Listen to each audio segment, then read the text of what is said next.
Before I begin, I realized something today after listening to many speakers that we all have something a lot in common.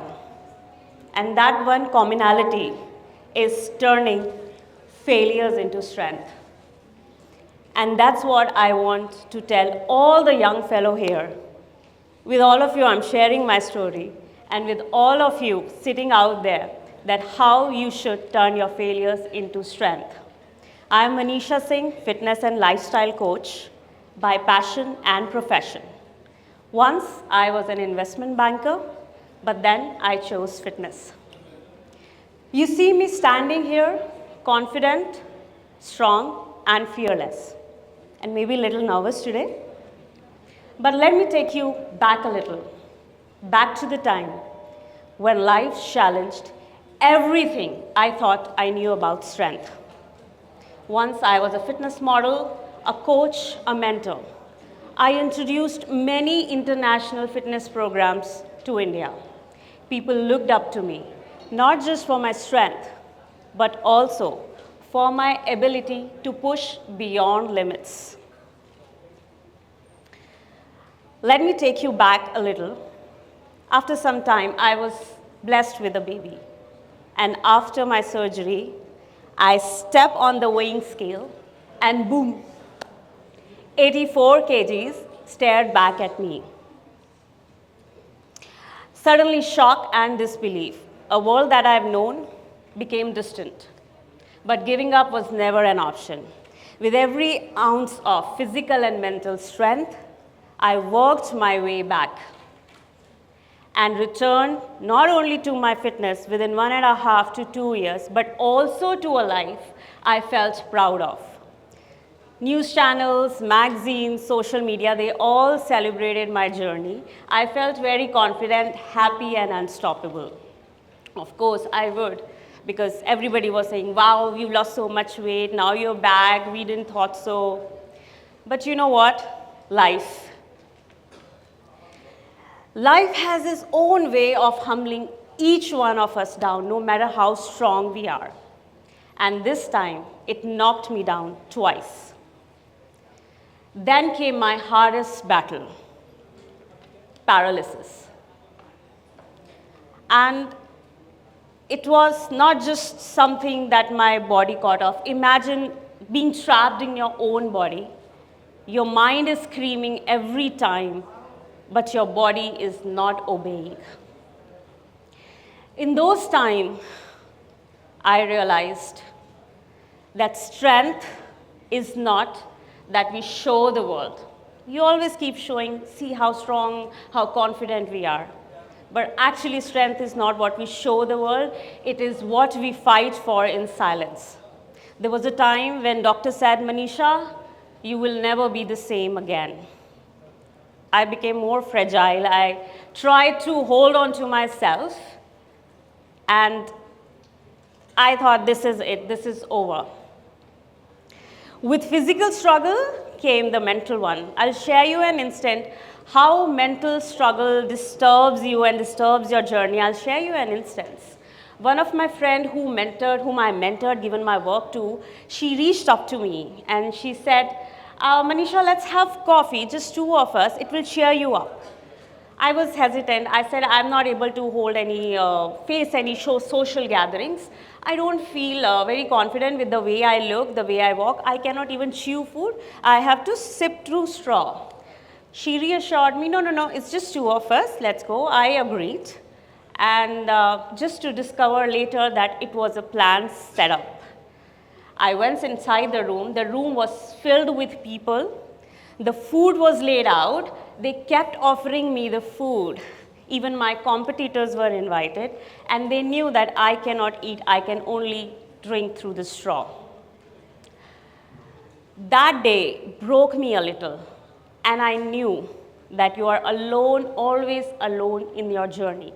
But it is always an eye-opening incident. People are generally not friends with who you are.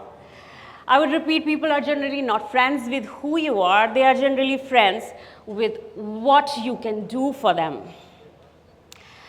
And that was the time I realized it's true. I tried everything. With months of pain, resilience, and discipline, I rediscovered that recovery is not just about the body. It's not about sculpting your body. It's the mind that you have to train. And this retraining of your mind is called as neuroplasticity, the brain's ability to rewire itself. Every time you go outside your comfort zone to achieve a task, every time you break down old habits and create one, your brain starts rewiring itself. I'll talk more about on this. Fitness is not just about muscles, it's about training your mind to adapt, to endure, and to thrive. I tried every trend. You guys must be knowing intermittent fasting, low, keto, high-fat diet, low-carb diet, no-carb diet, even lemon water diet. You have to just drink lemon water. I've tried everything. They worked for a short time, but the bounce back to square one was inevitable. Fitness requires balance, knowledge of exercise and nutrition. Through my both journeys, my postpartum weight loss and my recovery from my paralysis, I learned few lessons.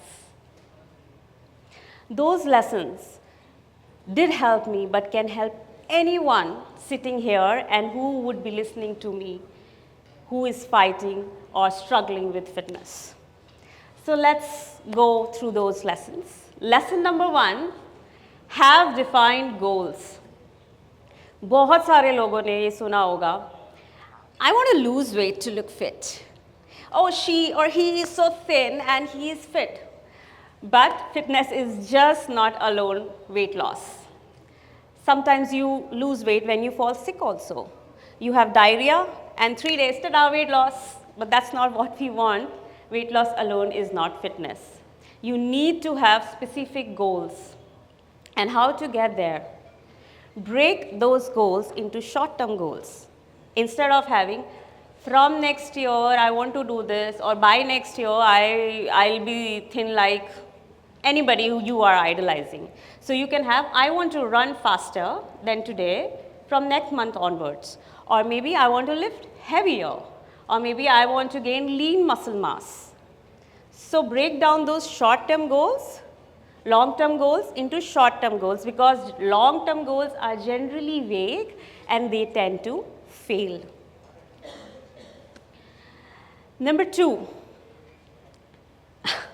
build a routine and stick to it. I'm laughing because even I have done it so many times. From tomorrow at 6 a.m. or 5:30 a.m., I'm going to go to gym, put the alarm and shut the alarm in the morning and go back to sleep. So build a routine and stick to it, because motivation fades and discipline stays. Remember, we spoke about neuroplasticity. It works here. You have to push your mind to move your body. If your mind cannot push your body, there is no workout in the world that will give you a lasting difference. So building a routine and sticking to it will give you a sustainable, lifelong difference. Number 3, avoid extremes. Extreme diet, extreme workout. Almost every time they will fail. They might give you result for a short term, but almost every time they will fail.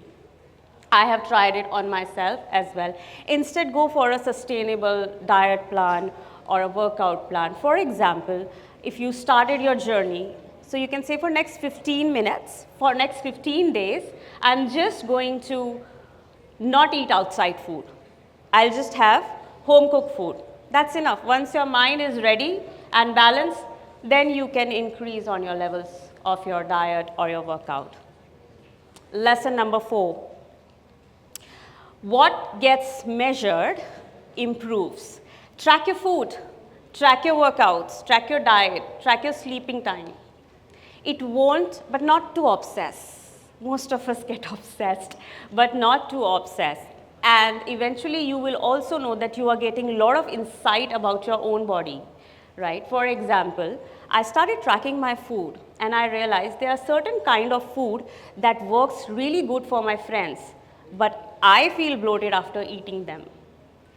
So you get insight, personal insight about your body, what suits you, what not suit. So track, and small tracking and tracking them weekly or fortnightly, you will know that you feel more motivated. Fitness is not just about sculpting your body, it's the balance you create, it's the persistence that you choose every single day, by and by. By following these 4 lessons, not only shaped my fitness, but also shaped my recovery and the way I used to think about fitness. And next year, after recovering from my paralysis, I stepped onto the stage to win the title of Miss Fitness India 2015. That was not just a title for me. It was my success, my way of reclaiming my confidence, and my way of getting my life back. Remember, life, it will knock you down again and again. But it is up to you to choose and rise again every time you fall and turn your failures into your lifelong success. I hope this talk was crisp and it gave you some insight about fitness and how you can turn your failures into success. And many congratulations to all the speakers here who did a great job in inspiring us. And you all, please be attentive in every talk and take the best out of every talk. Thank you so much, guys. Signing off. Thank you so much.